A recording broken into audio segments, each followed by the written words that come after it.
ایک میں ہی نہیں ان پر قربان زمانہ ہے۔ السلام علیکم ورحمۃ اللہ وبرکاتہ۔ بسم اللہ الرحمن الرحیم۔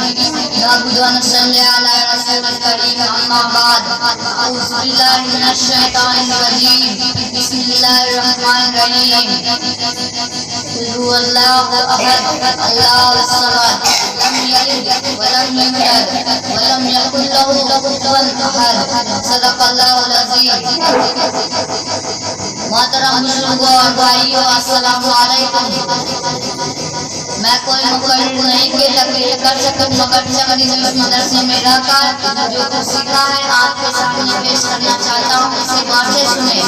میں نے ابھی آپ کے سامنے قرآن کی ایک سورت کی پوری تلاوت کر دی ہے، جس کا مطلب یہ ہے کہ معصوم اے نبی کہہ دو اللہ ایک ہے، اللہ بے نیاز ہے اور نہ کسی سے جنا گیا ہے، اللہ کا کوئی ہمسر نہیں۔ محترم بزرگوں اور بھائیوں، جب ہم کسی مشین کو دیکھتے ہیں سوچتے ہیں کہ اس مشین کو کسی انسان نے بنایا ہے، حالانکہ ہم نے اس کو بنانے والے کو نہیں دیکھا، مگر یہ خود اپنے آپ نہ بن گئی۔ اسی طرح یہ چاند، یہ سورج، یہ پہاڑ، یہ آسمان، یہ خود اپنے آپ نہ بن گئی، ان سب کو بھی کسی نے بنایا ہے، اور ان سب کو بنانے والے کا نام اللہ ہے۔ کسی اسکول میں جو پرنسپل ہو تو اسکول کا نظم صحیح طریقے سے نہیں چل سکتا، ایک یہ حکم دے گا، دوسرا اس کے حکم کے خلاف اپنا حکم دے گا۔ اسی طرح کسی گاؤں میں دو پردہ نہیں ہو سکتے، اگر ہوں گے تو گاؤں کا نظم صحیح طریقے سے نہیں چل سکتا۔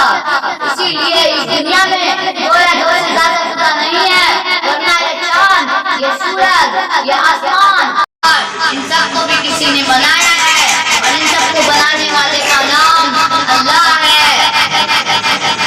یہ چاند، یہ پہاڑ، یہ آسمان، یہ سمندر، یہ سب اپنی پابندگی سے اپنا کام کرتے ہیں۔ اس سے پتہ چل رہا ہے کہ ان کا مالک ایک ہے اور وہ اللہ ہے۔ اسی لیے ہم مسلمان کلمہ لا الہ الا اللہ محمد رسول اللہ پر ایمان رکھتے ہیں کہ اللہ کے سوا کوئی معبود نہیں، اور محمد صلی اللہ علیہ وسلم اللہ کے رسول اور